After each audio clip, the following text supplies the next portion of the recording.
Okay, Brian. So here in clinic, we always want to be patient-centric. Patients, that's why we're here, right?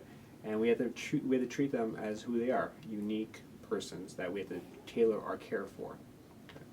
So when we were devising the standardized work, we wanted to standardize everything to really focus on that interaction with the patient. Okay.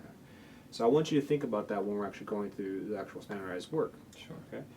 And the standardized work, also think about it as the current best way of thinking. It's not a final document. There's never the final version. It's consistently changing to make sure that we keep up to date the best practices so that we could minimize the wait for our patients and offer the best service possible for our primary care patients. So let's take a look. Absolutely.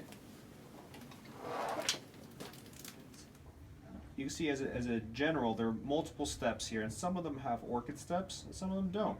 And what that means is that each step, from when the patient comes in and is ready to be seen by the provider, is clearly documented of how to best approach that encounter. So let's look at step one. It's an ORCID step. Receive verbal notification from the nurse or the medical assistant while the patient ready for the physician. And if it's not received, you can always refresh. So if you got the computer, you could refresh the screen and to see that the patient has been seen by nurse, indicating they're ready to be seen by you. Pretty straightforward, right? Yeah.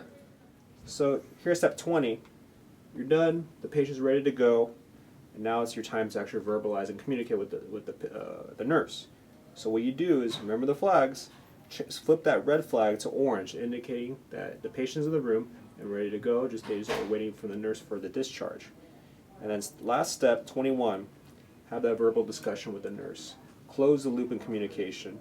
And there they could even let you know, like in step 1, Dr. Barry, your next patient's ready to be seen. Sounds pretty straightforward.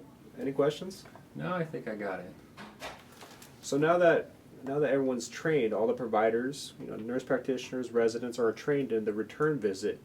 What we try to do is audit to make sure we're all adhering to the standardized work. Again, this is not a final document. It's the current best way of approaching the patient encounter in the return visit.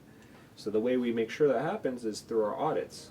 Would you like to go over and take a look at the whiteboard to see how we do the audits? Sure, let's go.